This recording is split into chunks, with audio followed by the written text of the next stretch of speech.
Hi guys, welcome to a bit of an update video. Pretty sure I say that every time because I haven't uploaded anything in a while. It's just because I've gone to go and do things. I make a bit of a vlog, not particularly about anything. Then I go back to the computer, start editing and think, nah, this is crap, and just delete it. So I've done that a few times, and now I've actually got something to vlog about. You'll notice I've got new fairings on. This is a completely new fairing kit. I haven't just had it painted and new decals. This is a new kit. They are aftermarket panels, they're not OEM, because I don't have £2 to spend on plastics. So I just want to do a bit of a review, tell you guys what I think about these panels, because there is not a lot review wise on this aftermarket fairing. It is from China, Hong Kong, wherever. God knows where it's from. It's definitely from that area. So you want to know what the quality is like, because China don't have a reputation of producing things of quality, really, do they? So yeah, I'm going to give my honest review, because I don't want you guys to be like, if anyone's interested in buying it, to go and buy it and then realise that I was talking crap or whatever. So initial impressions when I got it out of the box, I was slightly disappointed with the quality. I've got a panel here that doesn't fit because they forgot to put slots in my nose cone. So as you can see, there are no slots on either side. I don't know whether this was a mould defect or what. But yeah, to be honest, I'm not going to bother moaning about it, because I really can't be bothered, and they'll probably ask me to send my nose cone back and get another one. And it's a lot of hassle. I think it doesn't look too bad without them, so I'm just going to leave them off. It's not fiberglass, it is ABS plastic, so that's a bonus, really, because I had a fiberglass panel before. They're a massive pain. The holes wear, so if this hole there, the right hand side panel was actually a fiberglass racing panel on my old set of fairings. Everything else was OEM other than the right hand side, and that hole just kept on wearing bigger and bigger, and I had to keep on putting washers in there and making little bushes to stop it falling through. And yeah, it got really bad. It did fall off a few times. It was a bit of a nightmare, really. So yeah, I'm glad these are ABS, not fiberglass.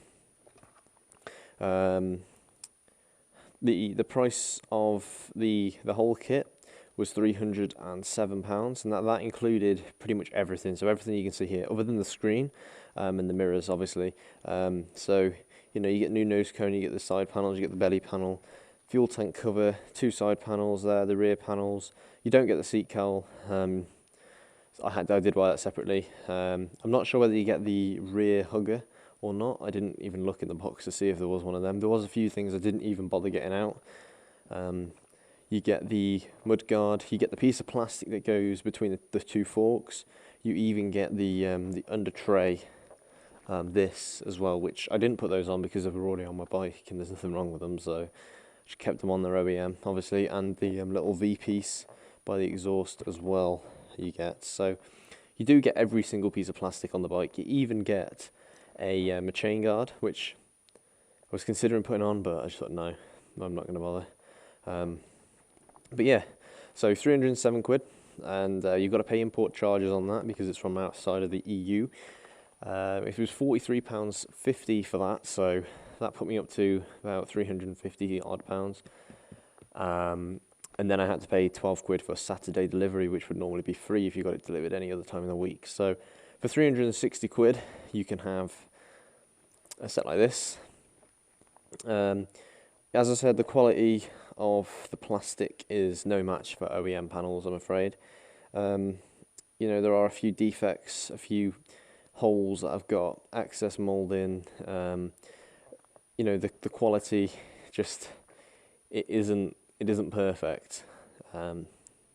So when you're putting it on, some things can be slightly stressful. I spent all day yesterday putting these panels on. I was in the garage from 10 o'clock in the morning till 6:30, not purely doing the fairings. I did have to change the wiring loom as well, which took a while, but from it probably took me a good 4 hours to put the fairing on. and that's no exaggeration. I'm not even lying. I got told by someone else it took them 2 hours to put theirs on. I really doubt it, because it probably took me 2 hours to put the two side panels on, and the fuel tank cover. The fuel tank cover was the worst thing, because it wasn't quite the right shape. Every time you push it on to try and get the bolts in, it just popped back off, and it was very frustrating. So I got pretty stressed out yesterday doing this. It wasn't an easy job. It was very time consuming, very stressful, but I'm glad it's over, and I'm pretty impressed with the results now that it's done, to be honest. It does look pretty good, looking at it. I am pretty pleased. God, I can't even speak. I am pretty pleased with it, I've got to say. Yeah, so I'm glad I did it. It was a massive stress doing it yesterday. I'm just hoping, all I've done is rode the bike to the petrol station and back, so I'm just hoping nothing falls off it or have any major issues with it. The one thing I have noticed though is that the belly pan is touching the expansion chamber. So if we just move the bike over here, I need to get a new headlight, if that's why you're wondering why it's no longer in there. Yeah, so I'll go through the things that really annoyed me about it, and just show you what's actually wrong with it. So if you are just going to decide to buy it, you might be prepared for what you've got to face with. So the expansion chamber is pressed up against the belly pan. Now, the reason why I'm missing that bolt there is because I actually broke the fairing clip that was going to go in there. So I ran out at the end, and I'll put that in at a later date. So the belly pan is touching the expansion chamber, so I'm guessing that's going to get melted. I can't physically see any way of pushing it away from it. There's no play in the belly pan. There's no way I can move the expansion chamber over. So unfortunately, I'm just going to have to see what it does. Has it already started to melt a little bit? Because I did ride to the petrol station. I don't know. I can't even move it away. So that's a bit of a wound there. Might even have to end up chopping it away from there. So I don't know what's going to happen with that yet. We'll have to wait and see. Hopefully it's not too bad.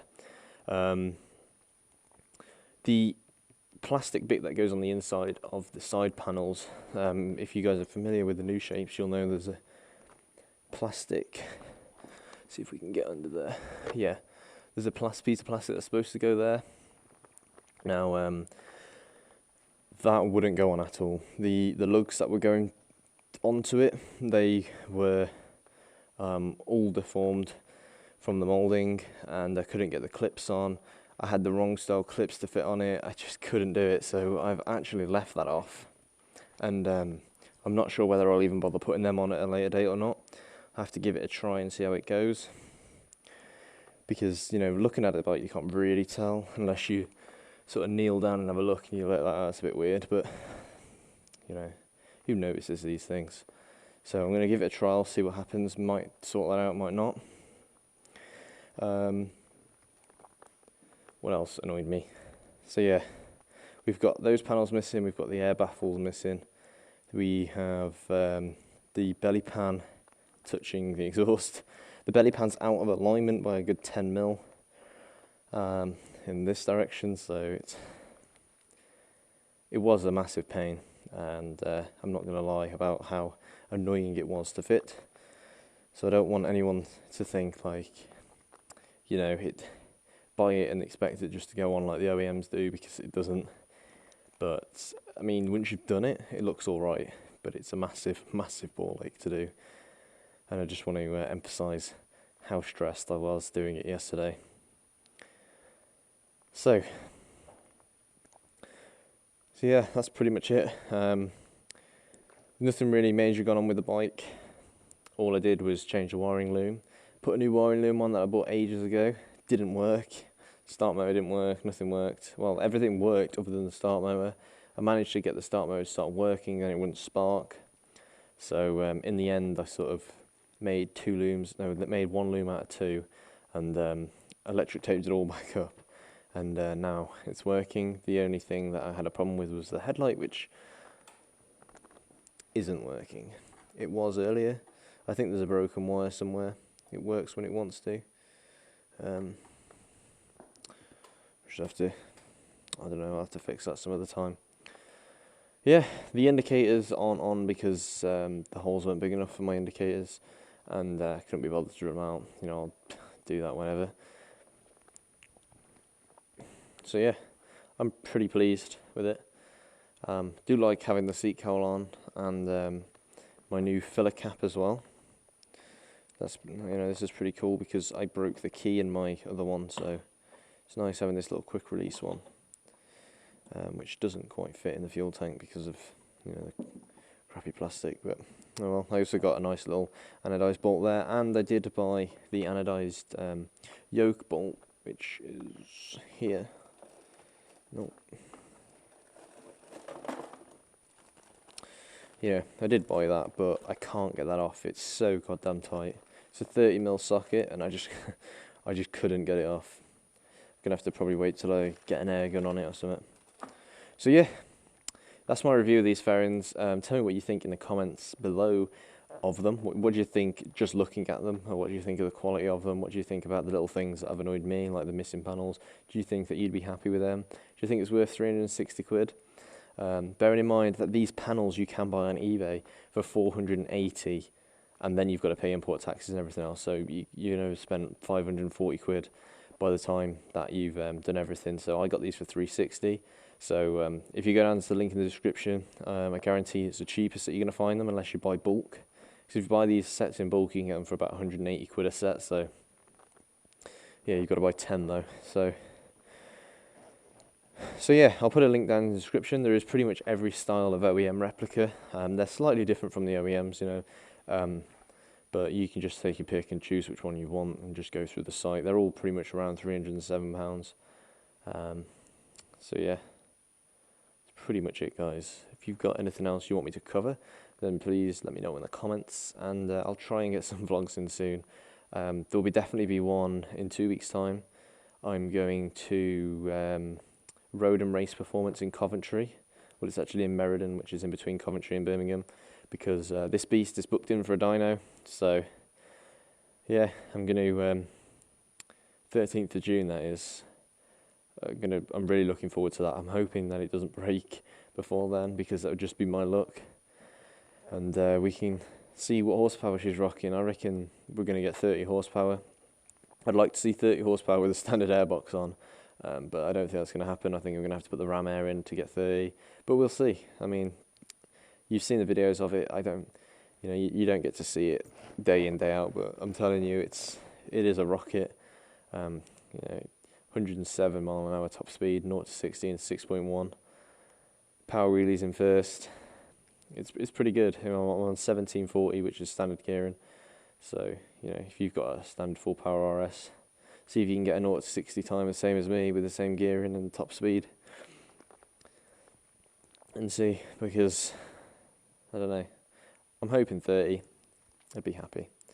But anyway, I don't want to make this video too long. This is the 4th time I've recorded this, and the drift keeps on freezing. So yeah, maybe in a few months' time, or maybe the start of next year, I might buy a GoPro. Might go to the GoPros. Don't know. We'll see. But anyway, yeah, I will speak to you next time. Goodbye.